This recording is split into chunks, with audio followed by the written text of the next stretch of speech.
Okay. Welcome, Shenge. Thank you. Thank you so much for the opportunity to talk. We're actually talking about your new short film, which is called Lend Me Your Voice.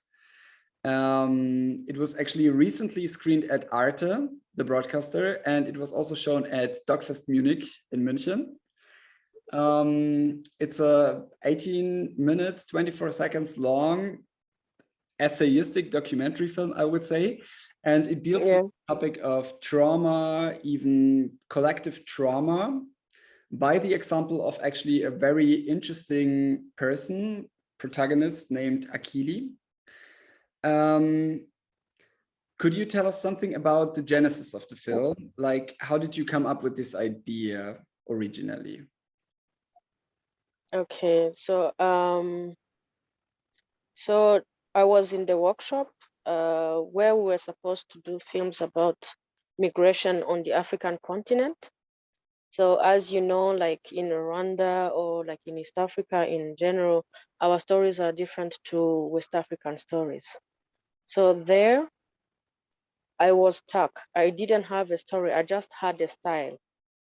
Like I knew that when I'm going to make a film, it's going to look like that. Somebody in front of people who are reading her or his stories, her story actually, because I knew that I'm going to work with a woman at the very beginning.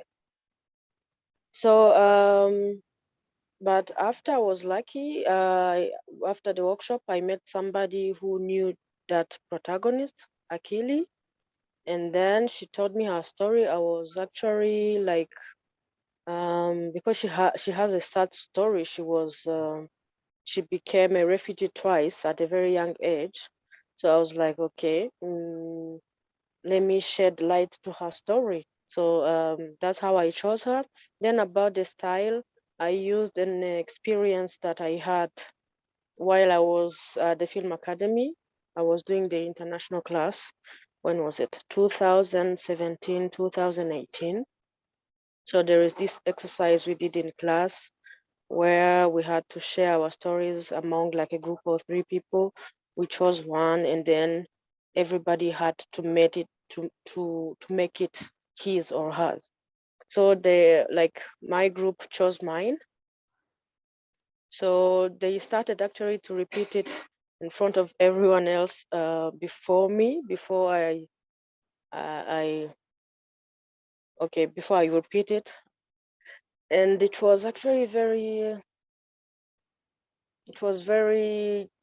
painful to hear my story from other people. Like I couldn't believe how heavy it was. But the most important thing was how I felt after. I was relieved. So it was a technique that I thought that can help other people as well. Like when you share your story to other people, it helps. It's like they help you to carry it in a way. So I wanted to use that style to help my protagonist because I didn't have any money to give to them or like any other help apart at least that to share their story and to share her story. Yeah, and just to put that story in the spotlight because I think it's important. Yeah. Yeah, that makes the film actually so special. I think this kind of way how people start connecting to each other through reading a story of another person. I was actually wondering, and you teased it a little bit right now, how did you get to know Akili? And I mean, her story is like heartbreaking. You mentioned it already. So how did you get so close to her, and when did she actually open up? I remember at the beginning, as I said, I wanted to make a story of somebody from West Africa. I was thinking of going to Sierra Leone or Mali. I was even in touch like with a group of I don't remember how they are called, but it's people who came from Europe who tried to go to Europe and then failed. And then after I was like, no, I have to work with somebody from from here. Like, we must have a story here. And I started to ask around if people knew like refugees, because immediately I thought, okay, I can just find a refugee who has an interesting story to tell, and then we can work together. I remember my friend, when I was asking somebody on the phone if they knew a refugee who has an interesting story. I was with a friend who said, like, I actually know somebody, and she became a refugee twice. Then I was like, immediately, I wanted to meet her. So when we met, it didn't take long for her to open up. She was actually, I mean, I knew how to talk to her. I told her my story just to show her that I am also not going to hear her story only. I was happy to share my story as well, to make her feel comfortable that it's okay to talk to me. And it was it was not that difficult. I mean, sometimes it was difficult. Then we had to stop, but slowly she started to open up. And then I wrote her story on a paper until we finished it. It's actually like a long story. We didn't put everything in. We could even do like a longer version, but we chose some parts. Yeah. So the story in a written form, you actually created it with her together, like you were texting together and you were writing down her story. Can you tell us a little bit more about this kind of experiment? How did you work together then? Uh, like, we were together, like all the time that I was writing it down, we were together. She was telling me what to write down so that I don't change anything, so that I don't like try to add the creativity. Sometimes we tend to to work on stories, but it had to be pure. So all the time we were sitting together, and sometimes she would forget things, and then after she will remember them, she will tell me it happened like this. And also other times she will be like, okay, actually I forgot something which happened when I was this age, and then she will tell me. But I had to make sure that everything was like how she told me. Mhm. Yeah. And how did you actually choose the readers of her story then? She didn't. She didn't choose them because they had to be people who don't know her. So I was the one who chose them, and I wanted the readers to be people from different backgrounds, as you saw, like musicians, elders. You see, like people who are like above or maybe 70, like Maria Johanna, young people. Yeah, I had to make sure that it was like a mixture of different people to see how different people react on such stories, or if they are even able like to put themselves in somebody's shoes on the same level. Mhm. Yeah. So all those readers, I was the one actually who chose them. Did the people already understand what is your plan or what is your vision for the film? Because I imagine it could be somehow also very, how to say that, difficult to convince the people to be part of such a film, which is such an experiment, to open up, to be really emotional also in front of the camera. Was it actually hard to convince the people to be part of it?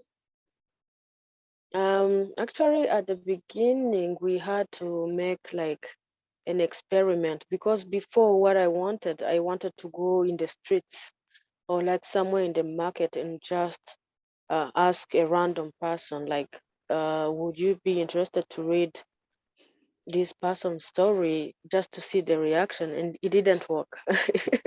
At the beginning, like when we wanted to do it in that way, it didn't work. And then I realized that we have to change the strategy. I have to prepare the people first, and I have to think of like what kind of people that I want, because sometimes you could even go to somebody who struggled to read. So it was like a cool exercise.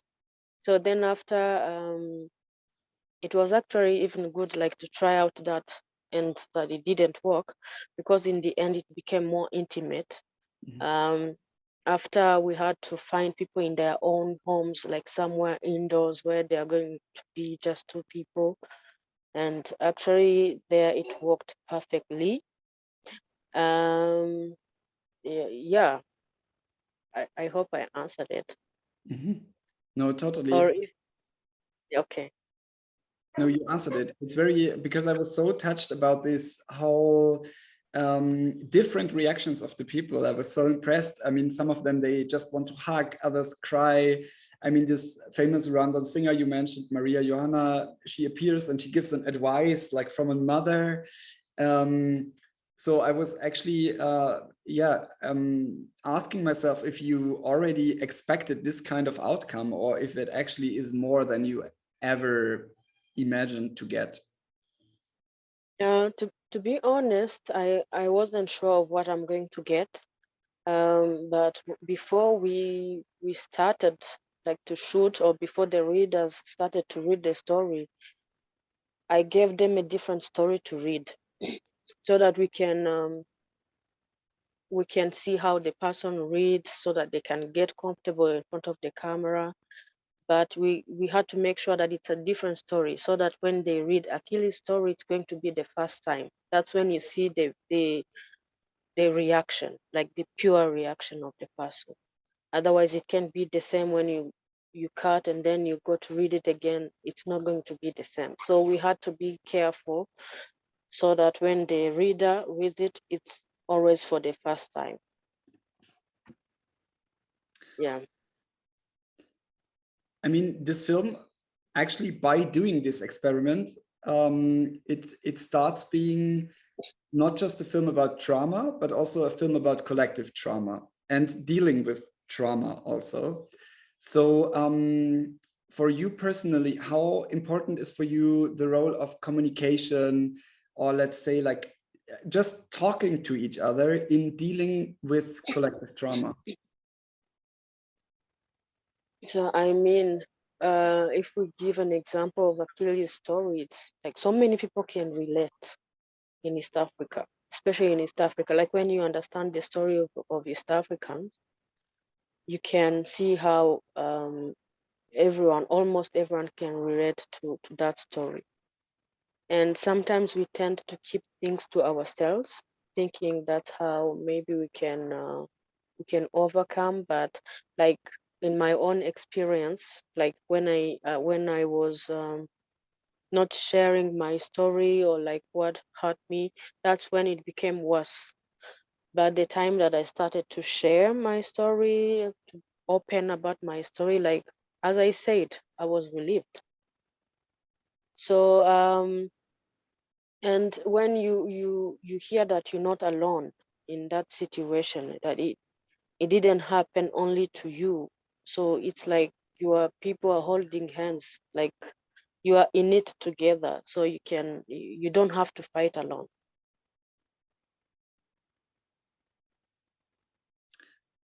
Let's just shortly talk also about the camera work, because as you mentioned, like you created very intimate situations with your protagonists while speaking. And I think it's also thanks to the camera work, because the camera work is really sensitive. It's really close to the people and their emotions. So who did the camera actually, and how did you work together? So I had to think about the camera work at the very beginning, because like this is actually, even if like people saw the film in cinemas or like in front of like the screen, it's meant to be an installation. So it had to be filmed in a way that when you are like in a room where that installation is going to be like presented, that the person had to have the I don't know how to explain it, like the size of like the audience. So the size had to be the same. And I don't know if we succeeded about that, but like the cameramen were really careful about that as well. And you asked me who it is. I worked with two cameramen. One is called Valence Habarugira. He is Rwandan. He's actually like the person that most of the time that I work with on my films. And another one is called Luis Udahemuka. He's also like doing a lot of films here in Rwanda as a cameraman. Yeah, and they are good. They are great. I mean, they did a great job. Definitely. Did Akili already watch the film, actually? She did. How was this? I remember once when I shared like a short clip about the film, she said that it's hard to watch because it brings back the memory. But when she watched the whole film after she told me that it's well done, I mean, I haven't met her in person after she watched it. Still waiting for her to experience it, like in as an installation, because I still want to present the film as an installation. So that's when maybe I'm going to hear more from her. But she liked it. She said it's well done, that I treated her story in a good way. Yeah. You also mentioned you studied actually at Filmakademie in the international class like a few years ago, and I was just wondering, because I know that at Filmakademie we also do this kind of experimental films and essay films, especially in the first 2 years. Is there anything what you can say where you benefited from the time at Filmakademie, especially regarding your film right now? I mean, the style. So if I managed to do the film in that style, it's because I was in the class when we did that exercise. So, and also there is a lot. I mean, I learned a lot. I can't like say one by one, but like from the people that I met, and I mean, it have been a while. Huh? I can't remember, but I mean, like if I'm here today and that I am able to make a film like that, I think also the 5 months that I've been at the Film Academy helped in many ways. Thanks, Shenge, for speaking and for showing your film. Actually, people still can watch it in the Arte Mediathek for quite a while, I hope.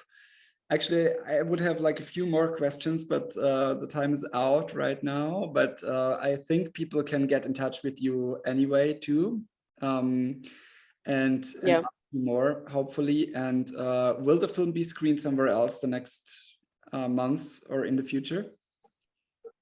It was already at Sheffield in the UK, and other news I can't tell now because it's not official yet. But yeah, it's going to festivals, to different festivals, and the producers from South Africa actually have a plan to make something called Impact, where we bring the films to the societies and then we show it here.